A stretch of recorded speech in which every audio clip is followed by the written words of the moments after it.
Welcome dear ऑकर्ड्स। आज हम देखने वाले हैं लव टुडे। मूवी की शुरुआत में हम एक छोटे बच्चे को देखते हैं जो एक आम की गुठली को जमीन के अंदर गाड़ रहा होता है और अचानक फिर सीन प्रेजेंट में शिफ्ट होता है जहां हम इस मूवी के मेन एक्टर प्रदीप को देखते हैं जो एक कंपनी में डेवलपर का काम करता है। प्रदीप अपने परिवार में अपनी बहन दिव्या और माँ सरस्वती के साथ रहता है। अब एक दिन प्रदीप अपने सारे पेमेंट और सेविंग्स को बचाकर एक नया फोन परचेज करता है जिसे वह खुद नहीं बल्कि अपनी गर्लफ्रेंड निकिता को गिफ्ट करता है क्योंकि उसका पुराना फोन टूट चुका था। लेकिन नया फोन मिलने के बाद भी निकिता को चिंता हो रही होती है कि अब वो अपने पापा को इस गिफ्ट के बारे में कैसे बताएगी। अब अगले दिन सुबह निकिता और उसकी बहन श्वेता अपने पापा के सामने आती है जहाँ हमें पता चलता है कि निकिता के पापा वेणु शास्त्री एक बहुत ही स्ट्रिक्ट आदमी है। वो एक लॉयर भी है और उन्हें संगीत में काफी शौक है। उनके रूड स्वभाव के कारण ही दोनों बहनें अपने पापा से बहुत ज्यादा डरती हैं। अब निकिता अपने पापा को मोबाइल के बारे में कोई झूठ बोलकर बहाना बना देती है कि ये फोन मैंने खुद के पैसों से खरीदा है। लेकिन निकिता का झूठ जानते हुए भी उसके पापा इस बात को इग्नोर कर देते हैं।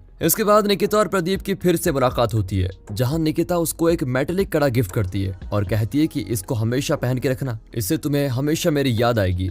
अब वहां से घर आने के बाद प्रदीप को पता चलता है कि उसकी बहन दिव्या के लिए कोई डॉक्टर का रिश्ता आया है और दिव्या भी बिना देखे इस रिश्ते के लिए हाँ कर देती है। अब इस पर प्रदीप उसको समझाता है कि ऐसे प्रेशर में आकर शादी करने की कोई जरूरत नहीं है। तुम पहले लड़के के बारे में अच्छे से जान लो, फिर उसके बाद डिसाइड करना कि तुम्हें क्या करना है। उसी रात निकिता और प्रदीप फिर मिलते हैं जहाँ निकिता कहती है कि मेरी बहन श्वेता को कोई इंस्टाग्राम पर परेशान कर रहा है और गंदे गंदे मैसेजेस कर रहा है। अब इसके सोल्यूशन में प्रदीप उससे कहता है तुम अपनी बहन को कहो कि अकाउंट को ब्लॉक कर दे और अपने अकाउंट को प्राइवेट में रखे। इसके बाद प्रदीप उसको ये भी कहता है कि मेरी बहन की सगाई होने वाली है, तुम भी आ जाना। अब प्रदीप की बात मानकर निकिता अगले दिन अपने दोस्त रवि के साथ दिव्या की सगाई में आ जाती है जहाँ प्रदीप निकिता को अपने घर वालों से मिलवाता है। प्रदीप की माँ को भी पता चल जाता है कि निकिता और प्रदीप एक दूसरे से प्यार करते हैं। अब इसी बीच बातों ही बातों में प्रदीप निकिता को रवि के बारे में पूछता है जिसके जवाब में निकिता कहती है कि ये मेरे भाई की तरह है, मेरा एक बेस्ट फ्रेंड है। वेल इसी के साथ धीरे धीरे निकिता और प्रदीप की नजदीकियां बढ़ती हैं और इसी तरह 8 महीने बीत जाते हैं। अब एक दिन निकिता के पापा उसे प्रदीप से बात करते हुए पकड़ लेते हैं और प्रदीप से मिलने के लिए उसे घर पर बुलाने के लिए कहते हैं। ये सुनकर तो प्रदीप को झटका लगता है और वो डर के मारे उसके पापा से मिलने के लिए पहुंच ही जाता है। प्रदीप से बात करते हुए निकिता के पापा बहुत अजीबोगरीब सवाल करने लगते हैं जिसमें वो एक शर्त रखते हैं कि आने वाले 24 घंटों के लिए तुम दोनों एक दूसरे के मोबाइल को एक्सचेंज करोगे। अगर तुम ऐसा करके 24 घंटे तक खुशी से रह पाए तो तुम दोनों की शादी पक्का मैं कर दूंगा और अगर इन 24 घंटों के बीच कुछ गड़बड़ हुई तो मैं निकिता की शादी अपने पसंद के किसी लड़के से करवा दूंगा, फाइनल। अब प्रदीप और निकिता एक दूसरे से प्यार करते हैं इसलिए वो अपने पापा की शर्त मानकर एक दूसरे की मोबाइल एक्सचेंज कर लेते हैं। घर पहुंचने के बाद प्रदीप अपने दोस्तों को इस शर्त के बारे में बताता है जिसके बाद उसके दोस्त भी सोच में पड़ जाते हैं कि आखिर ऐसा कौन सा बाप है जो ऐसी शर्त रखता है। इसके बाद उसके दोस्त उसका मोबाइल वापस पाने के लिए कुछ जुगाड़ लगाते हैं लेकिन उन्हें कुछ भी समझ में नहीं आता कि अब करें क्या। तभी थोड़ी देर बाद उसे निकिता का कॉल आता है जिसमें वो अपने पापा के बिहेवियर के बारे में उससे सॉरी कहती है। अब मोबाइल निकिता के हाथ में लग जाने के कारण प्रदीप को डर होता है कि कहीं निकिता मेरे मोबाइल को चेक न कर ले। यहाँ निकिता के पापा उसे जानबूझकर मोबाइल चेक करने के लिए फोर्स करते हैं। एक्चुअली प्रदीप और निकिता को एक दूसरे पर बहुत भरोसा है लेकिन सिचुएशन के चलते वो आखिरकार एक दूसरे के मोबाइल को चेक कर ही लेते हैं। इसके बाद सीन फिर से उस छोटे बच्चे के पास शिफ्ट होता है जो जमीन में गाड़ी गुठली फिर से निकाल लेता है और उसको देखने लगता है, पर जब उसे गुठली में कुछ बदलाव नजर नहीं आते तो वो नाराज होकर उसे वही गड्ढे में गाड़ देता है। मुझे तो लगता है कि उसको आम चाहिए होंगे इसलिए वो बार बार ऐसा कर रहा है। खैर अगले सीन में हम दिव्या और उसकी सहेली नमिता को बात करते हुए देखते हैं जहाँ नमिता उसको पूछने लगती है कि आखिर तुमने बिना सोचे समझे ऐसे लड़के से शादी करने का सोच कैसे लिया जो ना तो दिखने में अच्छा है और ना ही बोलने में, क्योंकि दोस्तों दिव्या का हस्बैंड योगी एक डेंटिस्ट है जो दिखने में थोड़ा अच्छा नहीं है मतलब। लेकिन इसके बाद दिव्या अपने होने वाले पति की स्पेशलिटी बताती है जिसमें वो कहती है कि मेरा पति मेरी बहुत केयर करता है, रिस्पेक्ट करता है और साथ में मुझे उस पर काफी भरोसा भी है, इस वजह से मैंने उससे शादी करने के लिए हाँ किया। अब यहाँ इस तरह प्रदीप निकिता के फोन में ताकने झांकने लगता है और उसको पता चलता है कि निकिता ने कुछ वक्त पहले रवि से भी चैटिंग की थी जिसे पूरा पढ़ने के बाद उसको पता चलता है कि रवि ने एक बार निकिता को प्रपोज भी किया था। ये देखकर रवि को काफी गुस्सा आता है और वो डायरेक्ट निकिता को कॉल करके डांटने लगता है। जवाब में निकिता गलती मानने के बजाय उल्टा प्रदीप को सुनाने लगती है कि शरण्या नाम की लड़की आखिर तुम्हारा उसके साथ क्या रिलेशनशिप है और वो क्यों तुम्हें बार बार हाई मैसेज भेजती रहती है। अब शरण्या का नाम सुनकर अचानक प्रदीप की बोलती बंद हो जाती है। निकिता उसको बोलने के लिए फोर्स करती है तो वो सच्चाई बताता है और कहता है कि एक्चुअली शरण्या मेरी एक्स थी। ये सुनने के बाद निकिता को भी बहुत गिल्टी फील होती है और वो प्रदीप से नाराज होकर फोन काट देती है। अब अगले दिन जब प्रदीप फिर से निकिता का फोन चेक करने लगता है तो उसको एक और बात पता चलती है कि निकिता का भी एक्स बॉयफ्रेंड रह चुका है जिसका नाम ममुकोटी था, और निकिता एक बार उसके साथ लॉन्ग ड्राइव पर भी गई थी। अब इस बात को जानने के लिए प्रदीप निकिता को कॉल करके उसे बहुत भला बुरा कहने लगता है। फिर निकिता उसको अपने एक्स बॉयफ्रेंड के बारे में बताती है और कहती है जो तुम सोच रहे हो वो सिर्फ एक गलतफहमी है। लेकिन अब प्रदीप को निकिता की बातों पर यकीन नहीं होता और वो उल्टा उसी को डांटने लगता है, जिस वजह से निकिता बहुत रोने लगती है और फिर इस बार प्रदीप कॉल काट देता है। अब इन दोनों का रिश्ता शक की वजह से खत्म होने की कगार पर आ गया है, जिसे सुलझाने के लिए प्रदीप अगले दिन निकिता के पापा से मिलने उनके घर पर आता है और दी गई शर्त की वैलिडिटी को अपनी बहन की शादी तक बढ़ाने के लिए रिक्वेस्ट करता है ताकि वो निकिता के पास्ट को और अच्छे से जान पाए। प्रदीप को ऐसा बोलकर देख निकिता भी बहुत परेशान हो जाती है। इसके बाद मिस्टर वेणु शास्त्री अपनी बेटी को कहते हैं कि प्रदीप की बैकअप हिस्ट्री फिर से रिस्टोर कर लो, जिसके बाद तुम्हें प्रदीप के पास्ट के बारे में जानने में और आसानी हो। ये सुनकर प्रदीप भी मुश्किल में पड़ जाता है क्योंकि उसने डर के मारे अपनी काली चैट हिस्ट्री पहले ही डिलीट कर दी थी। खैर, इस तरफ दिव्या और डॉक्टर योगी की शादी होने में कुछ ही वक्त बचा हुआ है और अब ये दोनों एक दूसरे को काफी पसंद भी करने लगे हैं और हमारी बहन दिव्या रूप के राजा डॉक्टर योगी के प्यार में फिसल गई। अब शादी की रस्मों के बीच डॉक्टर योगी के मोबाइल पर एक इनकमिंग कॉल आती है जिसे दिव्या उठाने की कोशिश करती है, लेकिन तभी वो वहां पर आकर उसके हाथ से मोबाइल छीनने लगता है और उसको डांटता भी है। डॉक्टर योगी का ये बिहेवियर देखने के बाद तो दिव्या को भी शक होने लगता है कि आखिर इन्होंने मेरे साथ ऐसा क्यों किया, मोबाइल क्यों छीना। इसके बाद ये बात उसके मन में खटकने लगती है कि कुछ तो गड़बड़ है। फिर वो कुछ भी करके अब डॉक्टर योगी का मोबाइल हासिल करने की बहुत कोशिश में लग जाती है। यहाँ इस तरफ निकिता को भी प्रदीप के व्हाट्सएप की सारी चैट मिल चुकी है, जहाँ वो देखती है कि प्रदीप ने शॉर्ट फिल्म बनाने के नाम पर कई सारी लड़कियों से उनकी फोटोज मांगी हुई है। ये देख तो निकिता तुरंत प्रदीप को फोन लगाकर उसी के स्टाइल में उसको डांटने लगती है कि आखिर अब तक तुमने ये बात मुझसे छुपाई क्यों। इसके बदले में प्रदीप उन सारी बातों को इग्नोर करते हुए झूठ बोलने लगता है और अब इन दोनों में गलतफहमियां और बढ़ जाती हैं।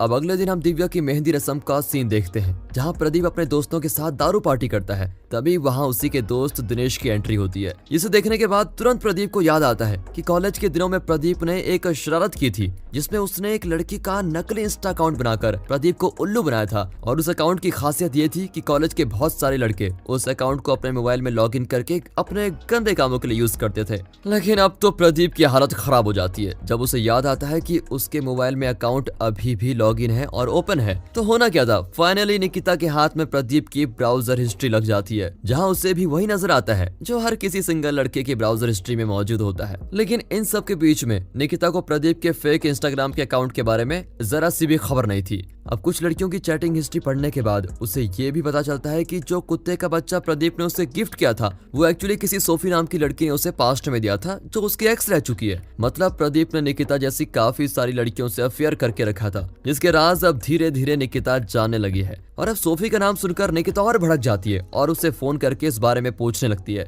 जिसके जवाब में प्रदीप उसे समझाने की कोशिश करता है और अगले दिन उसे मिलने के लिए बुलाता है ताकि उन दोनों में जो गलतफहमियां चल रही हैं उसको सॉल्व किया जा सके। अब अगले दिन इन दोनों की मुलाकात कैफे में होती है, जहां निकिता अपने एक बॉयफ्रेंड रवि के साथ आती है। अब इन दोनों की बातें चली रही होती हैं, तभी अचानक प्रदीप का दोस्त भास्कर उसे कॉल करके कहता है कि तुम्हारे फेक इंस्टाग्राम अकाउंट को दूसरे मोबाइल से भी लॉगिन करके कंट्रोल किया जा सकता है। अब इसकी प्रोसेसिंग होने के बाद प्रदीप के मोबाइल पर एक ओटीपी आता है, जिसको देख प्रदीप निकिता के हाथ से अपना मोबाइल छीनने की कोशिश करता है। और अब प्रदीप की यह हरकत देखकर निकिता को उस पर और भी शक हो जाता है। और फिर जब मोबाइल दोबारा चेक होता है तो पता चलता है कि ये वही अकाउंट है जिसकी वजह से उसकी बहन श्वेता को अश्लील मैसेजेस भेजे गए थे। प्रदीप की सच्चाई जानकर वो उस पर और गुस्सा हो जाती है। इसके बदले में प्रदीप कहता है कि मैंने इस अकाउंट को यूज करके तुम्हारी बहन को मैसेजेस नहीं भेजे। लेकिन तभी निकिता गुस्से में उसको एक चांटा लगा देती है। अब इस वक्त रवि कबाब में हड्डी बनने की कोशिश करता है। इससे गुस्सा होकर प्रदीप उल्टा रवि को ही सबके सामने पीटने लगता है। इसके बाद निकिता प्रदीप को लेकर वहां से चली जाती है।